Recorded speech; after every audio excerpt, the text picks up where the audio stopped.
to Erin Hamlin. She's a member of Team USA Luge, and she is the most decorated U.S. singles slider in USA history. Erin, welcome to the show.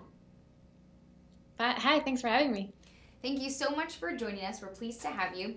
And in 2014, Hamlin made history, earning a bronze medal at the Sochi Games, becoming the first U.S. single slider in luge history to do so in the USA. So we're glad to have you, and we're talking a little bit about the 2018 Games in Pyeongchang, and you are currently competing in the World Championships, so we're excited to talk a little bit about that as well. So again, thanks for joining us.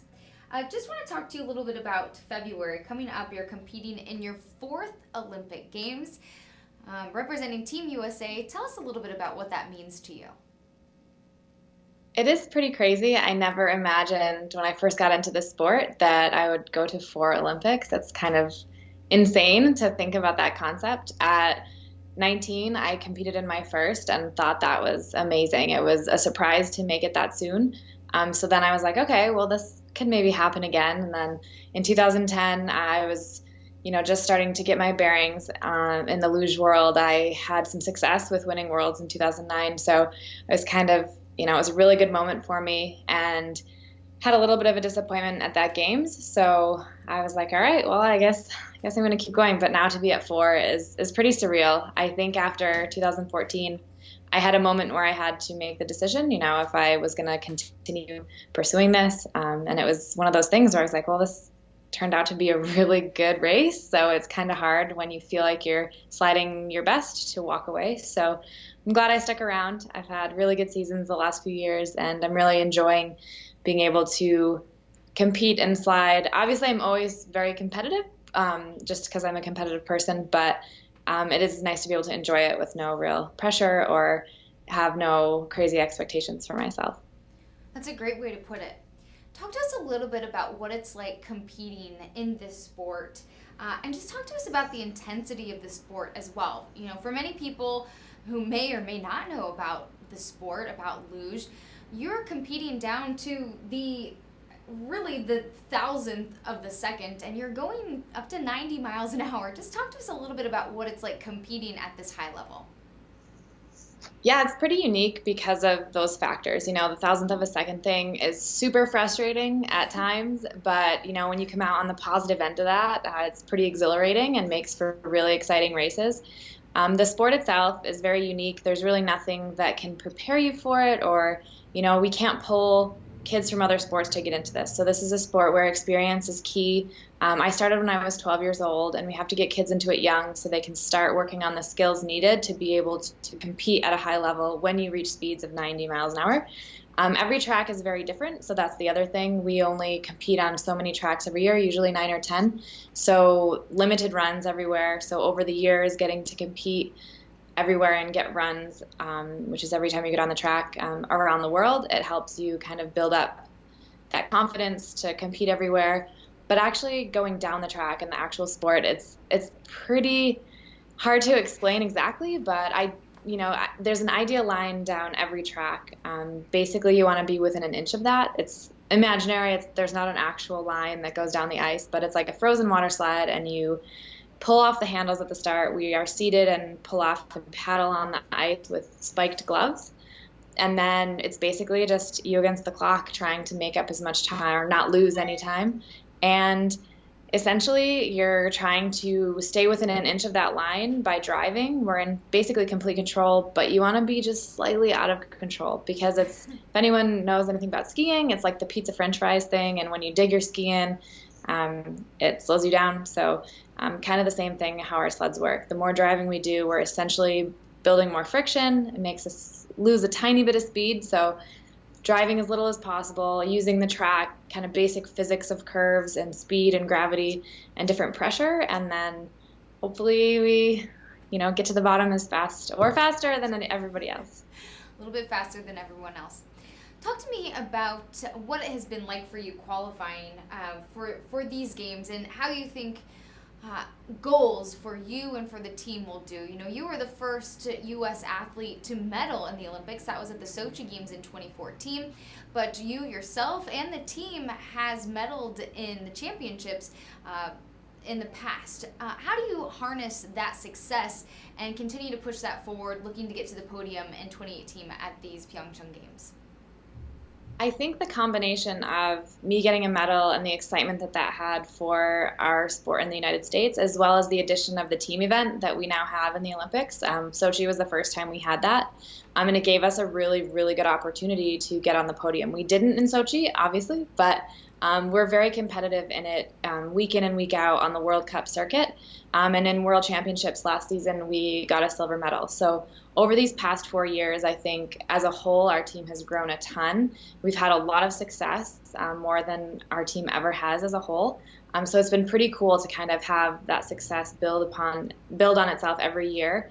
And as a whole, we're a pretty strong unit, which is something unique, I think, to our team. And we really kind of push each other, compete with each other, but also help each other out. And I think that's a really strong characteristic and something that can help us have success in the Olympics. And for me this year, every time you go into an Olympic season, there's a qualifying process. Because of my medal at Worlds last year, I had a pre-qualification, but it didn't mean I was automatically on the team. I still had to get results this fall in order to make the team. So it's always pretty high stress, and there's a lot of tension for a few weeks, just as everyone's just trying to get the results they need on the World Cup tour to get those qualifying spots. So we have a very competitive women's team, so it was an exciting couple of months, but I think we're all pretty glad that that process is over, and we can now look forward and keep pushing each other and trying to get faster till we get to Sochi, or till, I keep saying that, Sochi,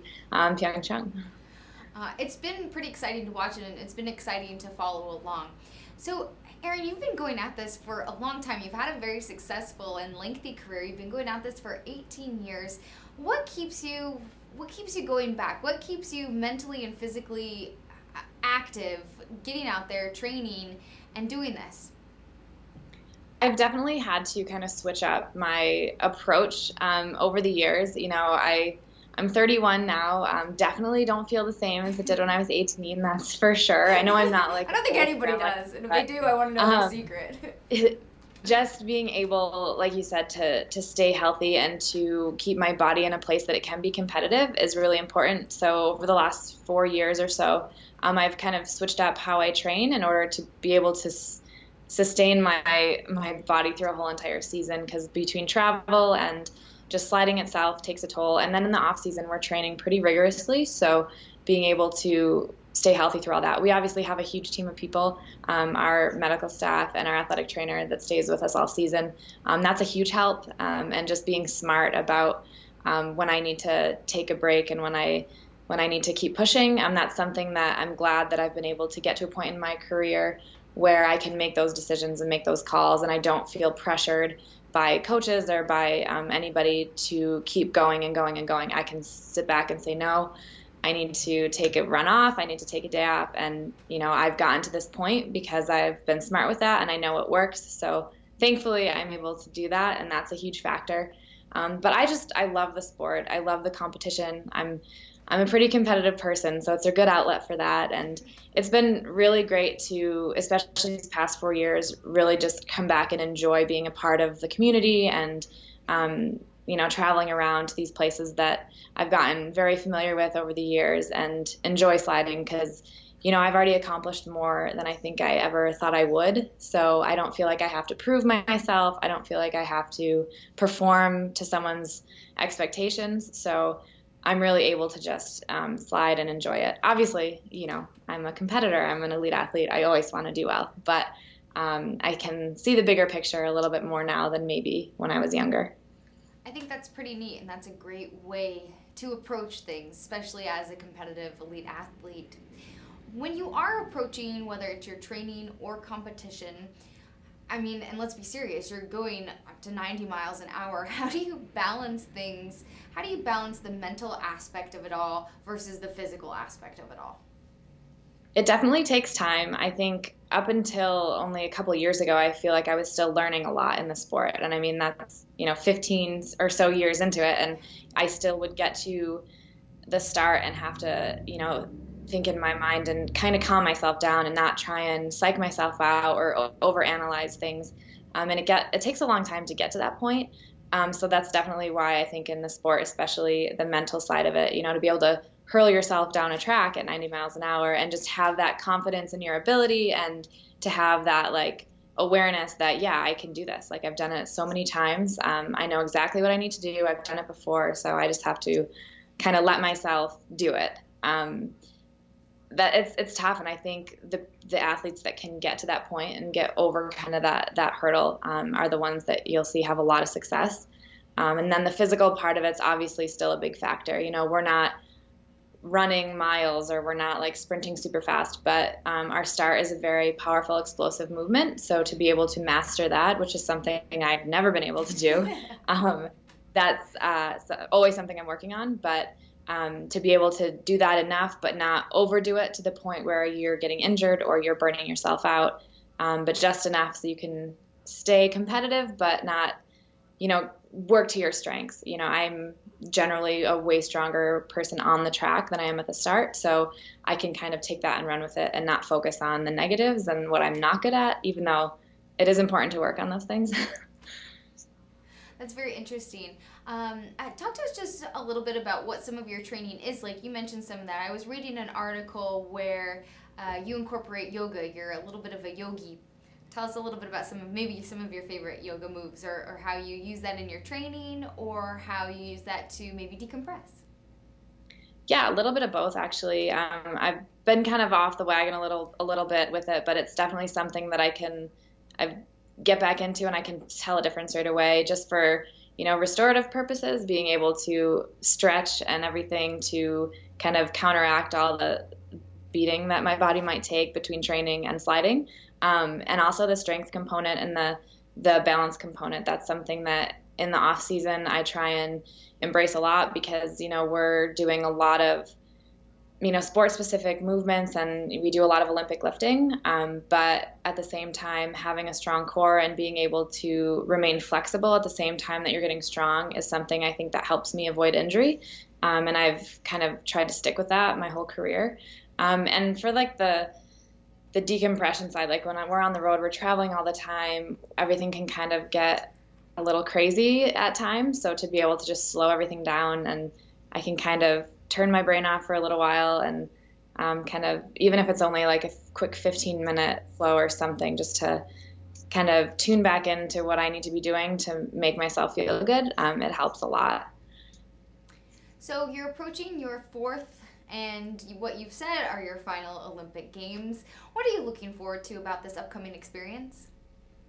I just really want to enjoy it. I went into Sochi thinking it might be my last. You never know what can happen, or if I would ever. Didn't know if I would ever be in that position again. So I went in with a mindset of just enjoying it, taking it all in, not really, having realistic expectations, and just having fun. And it turned out pretty good. So I've kind of kept that mindset in the last few years, and it's done well for me. So I'm just going to do the same thing, really just try and enjoy it. This is going to be my last Olympics. So I just want to, experience as much as I can. I obviously want to be happy with my sliding. If I can go in knowing I left it all on the track, or if I can come out of it knowing that, I guess, then I'll be happy, because I know at this point in my career, if I slide to what I'm capable of, it can be very competitive. So hopefully I can do that when it counts. Erin Hamlin, I love that attitude, and I love that approach. And from my understanding, you're riding for Team USA, right? Continuing throughout the games? Yeah. That's awesome. So we can expect to follow along with you. Thank you so much for joining us. I really appreciate it. Wish you the best in your competition, and we will be following along with you and along with Team USA. Awesome. Thank you so much. Thanks for having me. Thank you so much. Everyone, please hang tight as we get set up for our next guest here on Go Local Live.